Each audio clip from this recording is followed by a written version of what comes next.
ये आकाशवाणी गोरखपुर है। अब आप वेद प्रकाश पाठक से क्षेत्रीय समाचार सुनिए। मुख्यमंत्री योगी आदित्यनाथ ने आज गोरखपुर में रेशम कृषि मेला का शुभारंभ किया। उन्होंने 11 करोड़ 38 लाख रुपए की लागत के 18 चाकी कीट पालन भवनों, 36 सामुदायिक भवनों और 9 धागाकरण मशीन शेड का लोकार्पण और शिलान्यास किया। मुख्यमंत्री ने किसानों को अपनी आय में वृद्धि के लिए रेशम की खेती को अपनाने पर जोर दिया। उन्होंने कहा कि किसान खेतों के किनारे मेड़ पर रेशम के पौधे लगाएं और उनसे रेशम तैयार करें। मुख्यमंत्री ने कहा कि नेपाल की सीमा से लगे तराई के जिलों की जलवायु रेशम उत्पादन के लिए अनुकूल है। उन्होंने कहा कि प्रदेश में रेशम का बड़ा बाजार उपलब्ध है। श्री योगी ने कहा कि प्रदेश को आज 3000 टन रेशम की आवश्यकता है, लेकिन उत्पादन मात्र 350 टन ही होता है।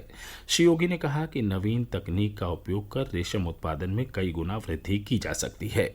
मुख्यमंत्री ने कृषि क्षेत्र में प्रदेश के योगदान के बारे में कहा कि देश की कुल उपजाऊ भूमि का मात्र 12% होने के बावजूद उत्तर प्रदेश देश की कुल खाद्यान्न का 20% उत्पादन करता है। उन्होंने कहा कि यह उत्तर प्रदेश की क्षमता को प्रदर्शित करता है। प्रदेश में आगामी नगर निकाय चुनाव में अन्य पिछड़ा वर्ग सहित अन्य वर्गों का आरक्षण तय करने के लिए सरकार अध्यादेश लाएगी। प्रस्तावित अध्यादेश के प्रारूप को कल मंत्रिपरिषद की बैठक में मंजूरी दे दी गई। राज्यपाल आनंदीबेन पटेल से स्वीकृति मिलने के बाद आरक्षण की नई सूची जारी की जाएगी।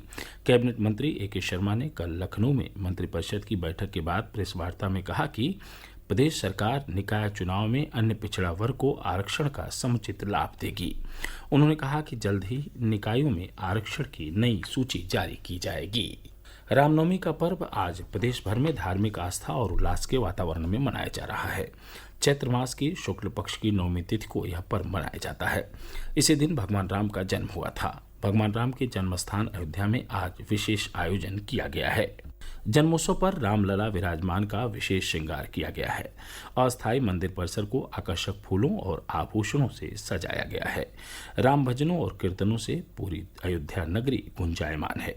देश भर से बड़ी संख्या में श्रद्धालु इस बार अयोध्या पहुंचे हैं। एक अनुमान के मुताबिक कल से अब तक 15 लाख से अधिक श्रद्धालुओं ने अयोध्या में रामलला का दर्शन पूजन किया है। पर्यटन विभाग ने रामनवमी पर श्रद्धालुओं को समूची अयोध्या नगरी का दर्शन कराने के लिए हेलीकॉप्टर की व्यवस्था की है। श्रद्धालु हेलीकॉप्टर में बैठकर अयोध्या के मंदिरों का दर्शन कर रहे हैं। वहीं मुख्यमंत्री योगी आदित्यनाथ ने आज गोरखपुर में रामनवमी पर कन्या पूजन किया और उन्हें भोजन कराया।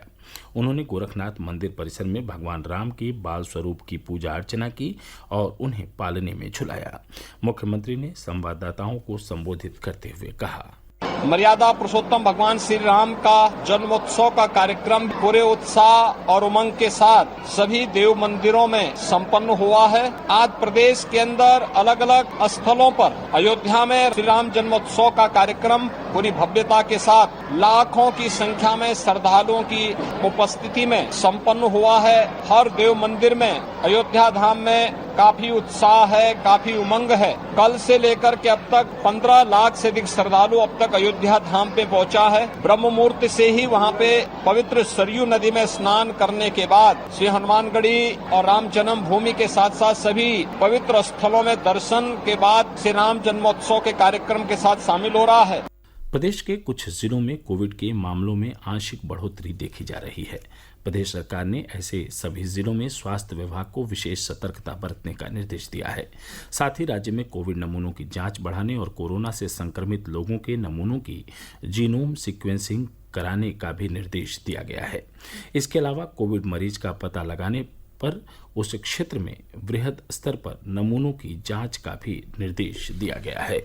प्रदेश में मौसम में बदलाव देखा जा रहा है। पश्चिमी उत्तर प्रदेश के जनपदों के अलावा आज गाजीपुर और आसपास के जिलों में हल्की बूंदाबांदी हुई। गोरखपुर सहित पूर्वांचल में भी दोपहर बाद से बादलों की आवाजाही जारी है।